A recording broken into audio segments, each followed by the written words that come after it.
Une Oui, autre bonjour. réaction, un Oui, ressenti? bonjour à tous. Merci pour votre parcours de résilient, mais moi-même, je suis en situation de souffrance psychique.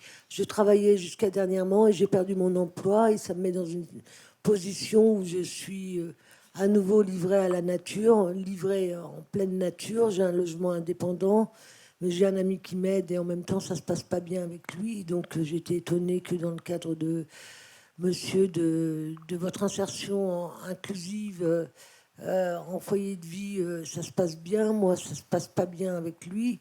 Et en plus, ma fille est malade. Je voulais savoir, elle vit chez sa grand-mère.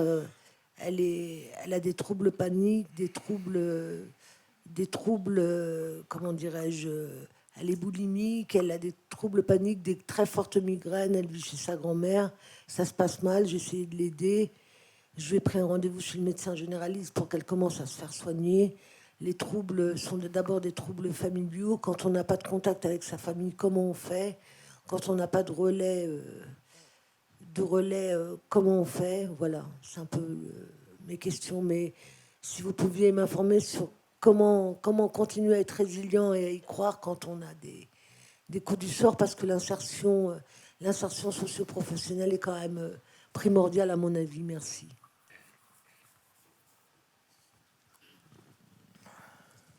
En fait, j'ai pas super bien compris la question. C'est pour vous, vous concernant ou votre fille?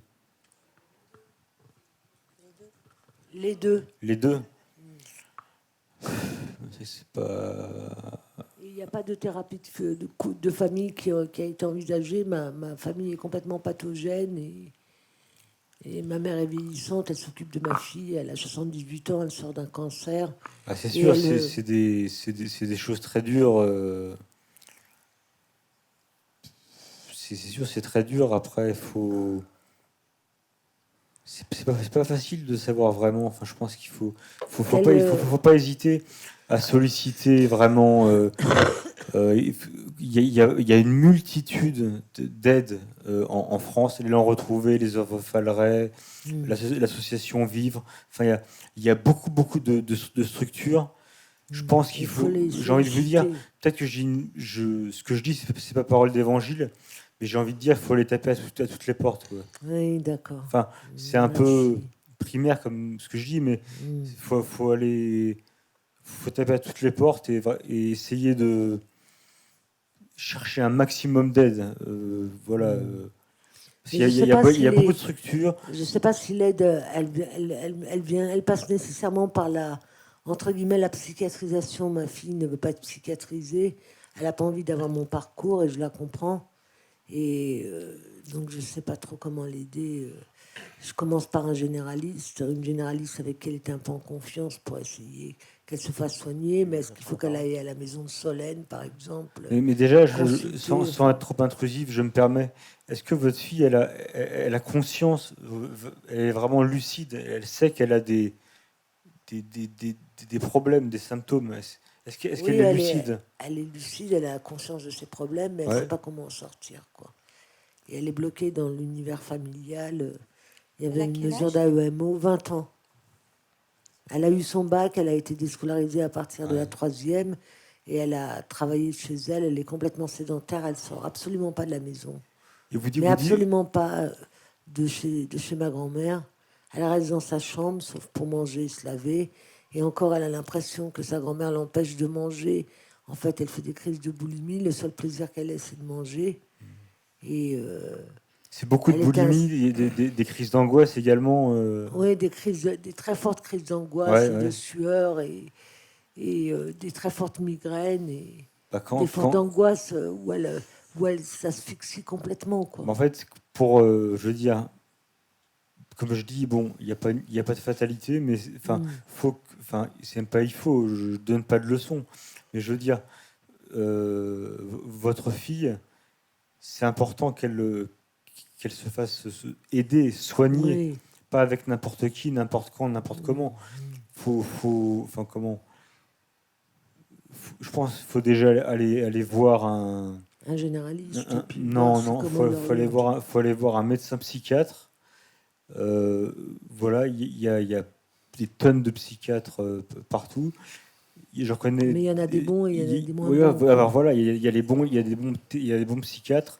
Il y a des psychiatres qui vous gardent un quart d'heure, qui disent antidépresseur, il n'y a rien à voir, barrez-vous. Non, il y a des très bons psychiatres. Je pense qu'il faut votre fille, elle a sûrement besoin. Vous avez des adresses, non? Vous avez... Oui.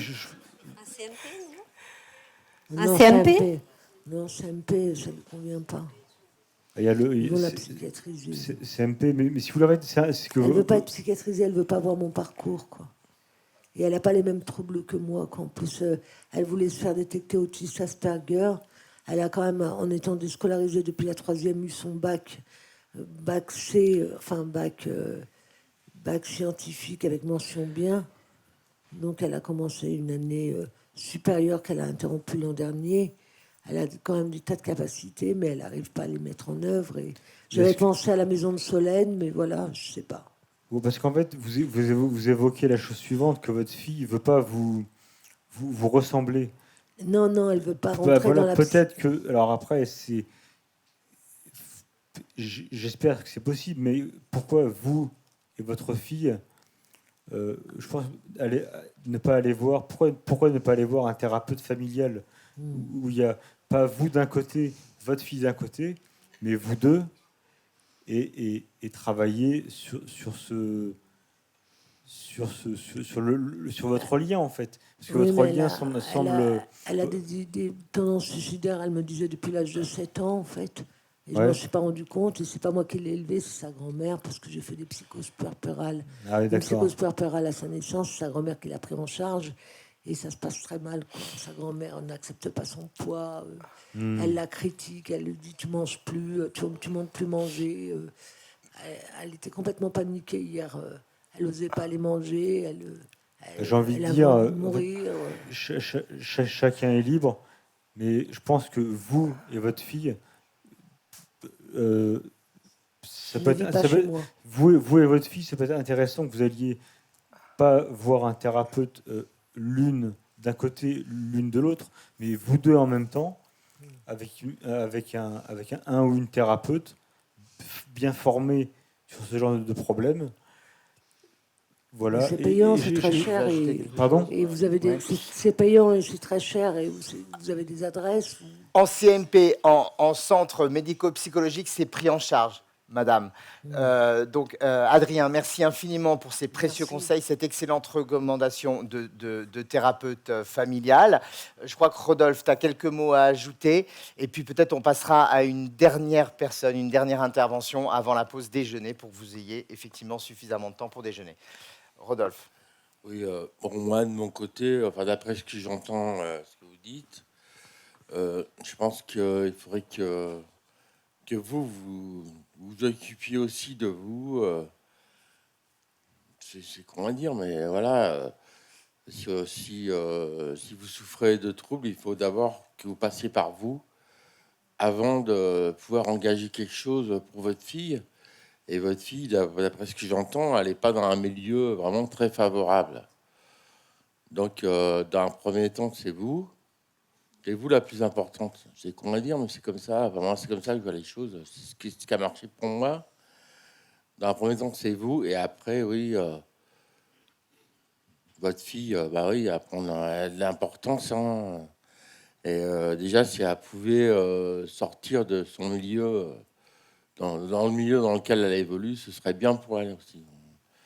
Moi, je vais juste ajouter ça. Bon, c'est sûr que c'est pas évident à mettre en œuvre, mais c'est faisable. Ouais, je crois qu'il faut se rappeler ce qu'a dit Marie, la distanciation, autonomisation. Peut-être une dernière réaction, si voilà, allez-y, madame. Oui, bonjour, merci. Donc, Mansoura Zatar, je suis directrice adjointe de la plateforme Archereau. Nous, on accueille dans des centres d'hébergement d'urgence et dans des centres d'hébergement de réinsertion sociale des personnes en situation de précarité, sur du collectif et aussi dans des appartements diffus.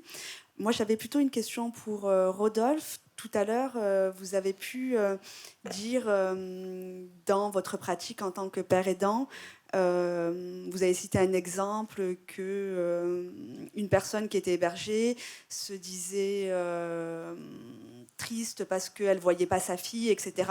Et vous avez pu dire à cette personne, mais t'as qu'à arrêter de consommer, retrouve un travail, bouge-toi en gros. Enfin, peut-être que je caricature vos propos, mais il me semblait avoir compris ça. Et donc, comment cette personne, elle reçoit ce message-là, et comment aussi les professionnels avec qui vous pouvez travailler, qui sont des travailleurs sociaux, le corps médical, perçoit ce genre de message. Bon alors, déjà, c'est pas tout à fait ce que j'ai dit. En fait, cette personne, je la connais au travers de un chez soi Paris où j'étais hébergé. Et je la vois à peu près depuis une dizaine d'années dans différentes structures d'Exapa. Et à chaque fois que je l'ai vue, c'était toujours dans un certain Exapa, à l'arrivée, plein de cocards, parce qu'elle avait eu des embrouilles avec des craqueurs à Stalingrad. Après, je l'ai vue à l'association Sharon, c'est toujours pareil. Et en fait, je lui ai dit, arrête de te défoncer. J'ai pas dit trouve-toi un travail, parce que sinon c'est complètement irréaliste. Mais déjà, si cette personne elle arrête les produits, elle arrête de se défoncer, déjà elle y verra plus clair sur elle. Et le fait donc elle ira mieux. Et le fait qu'elle aille mieux, peut-être justement sa fille, il pourra peut-être envisager de l'avoir. Voilà, c'est ça que je voulais dire. C'est pas du tout. Et puis bon, j'ai pas agi en tant que professionnel. Là, j'ai agi en tant que locataire. J'étais pas du tout dans une pratique professionnelle ce jour-là. J'étais en tant que locataire, avec d'autres locataires et du personnel de un chez soi Paris. Voilà. Donc, d'ailleurs, je leur ai bien dit. J'aurais dit, moi, je travaille pas avec vous. Voilà, j'ai dit ce que je voulais dire à cette personne parce que bon, ça m'a un peu énervé quand même de le voir toujours dans cette même situation dans laquelle il est depuis des années. Il va en psychiatrie, là il sortait de prison et il était largement alcoolisé. Hein. Donc j'ai juste donné mon expérience, dire que les produits qu'il avait pris, je les avais pris. J'avais aussi une fille et qu'aujourd'hui ma fille allait très bien et que je la voyais et que ça allait très bien. C'est juste ça que j'ai voulu transmettre. Bon, peut-être je l'ai fait d'une manière un peu ferme et violente, mais bon, voilà, c'était comme ça ce jour-là. Hein, c'est tout. Je sais pas si j'ai répondu. Mais bon. Oui, merci, vous avez répondu. Merci beaucoup. Voilà. Merci à tous les trois. Merci beaucoup pour cette première table ronde.